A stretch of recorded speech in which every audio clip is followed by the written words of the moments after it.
Okay guys, welcome back to the channel. This is part 3 of the Florida Audio Expo 2022 wrap-up and review. What else is there left to say though? I mean, I've uploaded like hundreds of videos while I was at the show. I had the wrap-up here of the biggest surprises, my best of awards. What else is there to say? Well, the most important thing, the music. That's the great thing about our hobby. What was the great music that we hear? That's one of the reasons you go to these shows. And a lot of people that I know that buy like MBL Extremes or Rockports, Wilsons, their whole livelihood and what they enjoy doing, it changes versus some other hobbies like cars or, you know, jewelry or watches where you may only get to enjoy what you're buying on a select basis. A lot of this stuff is eye candy and you buy it for the artistic value, but you also get to use it. Unlike, you know, paintings. Well, this painting I can actually use because I can channel Amy Winehouse like that. It's a very unique painting. And actually what she told me, she said she watched the Super Bowl halftime show and she'd rather go eat sushi from a truck stop than watch that again. True story. Actually, I think that's how she died. It wasn't drugs. She ate sushi at a truck stop after Katy Perry called her, asked her to do a compilation. Again, you heard it from me, channeled from her. Anyway, all right, let's talk about the music at the show. I got to give props to my friend Doug for compiling the list and shazamming some of these songs and getting them all listed. I was doing the video. He was kind of compiling some songs to share with you guys.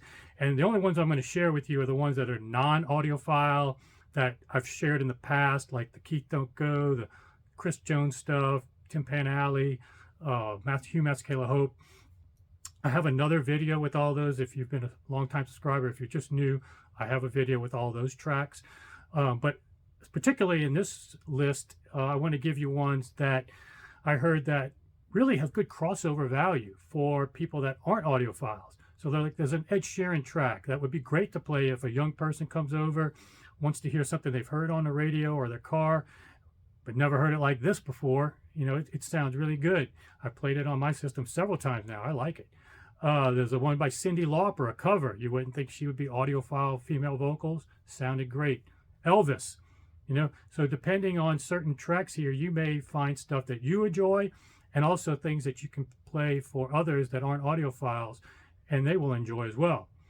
And then there's even some audiophile. This Chris Stapleton, Death Row was played a lot at this show. And probably when I think of that song, I'm going to start thinking of this show because I heard it in so many rooms. But it's a good track. And actually, after listening to it on my system, what I'm going to do at the end of this video is link a video where I play some of these same tracks on my GR Research and Extremes. And then, because a lot of people have been asking me, how does this sound to this? Well, I'll let you listen. Whatever you can tell from YouTube, but I think you'll be able to hear. If you want me to do a separate video where I talk about what I hear firsthand between the two, I'm happy to do that. But I want you to just listen to them first. You can go back to the Vivid, you can go back to the Borison, Core, or whatever, and listen to the same songs and then what I give in this next video and then see if you hear different. Because there's a lot of value in that from the standpoint of, yes, you can compare gear, but also maybe know whether your tastes sync with mine. What I hear in here in a lot of those songs, I still prefer what I'm hearing here. Now I have the advantage of my own taste, EQ curve, room, that they don't have. Now they have much more expensive gear, but again, it's important for you, and that's the second point of this video, not just music, kind of talk about things that have come out from comments and whatnot about there's going to be 1,000 different opinions if you go to the shows. While we were there, different people were saying, this room's good, this room's not good. You know, same room. This one's great, not great. Almost universally, people liked the MBLs, the Borisons and whatnot. Those were probably over 90% approval on, especially the MBLs. But there's going to be people that don't like it. You know, that's a very polarizing and big delta from if you're used to point source box speakers. And it's all about finding reviewers that sync with your taste. That's what I did. I'd go to the shows, read the reports, and then if they didn't sync with what I heard in that exact same room, then why would I follow their review and advice going forward? And quite frankly, if you're in the budget for any of these speakers, don't take my advice or anybody's advice. Budget another extra couple thousand, come to the show, hear it for yourself. That's the smart thing to do. But if you want to pair up with a particular reviewer or whatever advice, look to see if they share their room. Do they share what they're using? Do they give you enough information to really go on if you can't go to the exact same show as them and listen to the tunes? I try to show room measurements. I try to show how I set things up, my EQ curves, what I do, and my philosophy. But if you're new to the channel and haven't watched some of those videos in the past, I'll go real quick over my iterations of speakers and what I now philosophy like, so that you could see whether my opinions may sync with yours or not. I was a box speaker guy for many years, and like most people, and happy with that.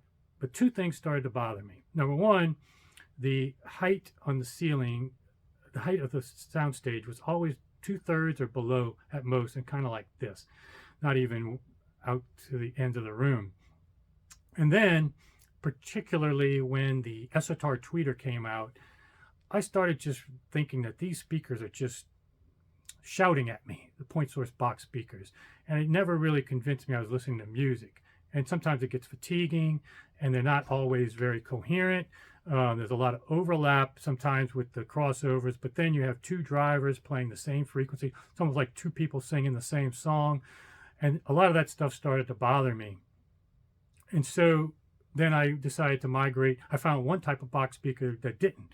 And it was these BBC, the Spendors, the Harbiths, beautiful mid-range, coherent, not using these Esotar tweeters that were too etched and called attention to themselves too much. And so I really liked that for a while. Then I migrated to Maggie's and line arrays that were tall, so that I could get that full immersive sound. I liked more of immersive near-field listening, and that was fun. But Maggie's need bass augmentation. They don't have that acoustic wave that Pistonic drivers have. So things like Alcivox and the Wisdom audios I have in my other room were more appealing. Even these ones you could probably see anyway in the corner here, Soundline speakers were arrays that I like the presentation better. And then I found the GR Research and Extremes, which were kind of a hybrid between all of these speakers. It had the Pistonic, and it wasn't a line array, but Pistonic drivers give you good acoustic wave, open baffle, tall, and so it's done really well for me, and that's the preference.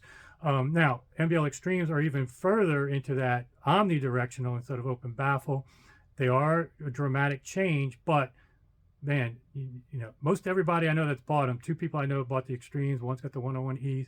Nobody wants to sell them. Nobody gets rid of them. They don't need reviewers to review them. They got a 2-year backlog, I think, on the Extremes. So they're polarizing, but once you get used to that presentation, man, and the dynamics are limitless, and the coherency and whatnot, it's really, there's always stuff you can nitpick, and you need to determine where your tastes are. But I'm in the more open baffle and Wisdom audio, line arrays, GR Research, point source, but you know, arrays, tall, and then I like MBLs as well. Doesn't mean I can't appreciate, like I did, the Borisons and others when I've heard them, and box speakers like the von Schweikerts as well.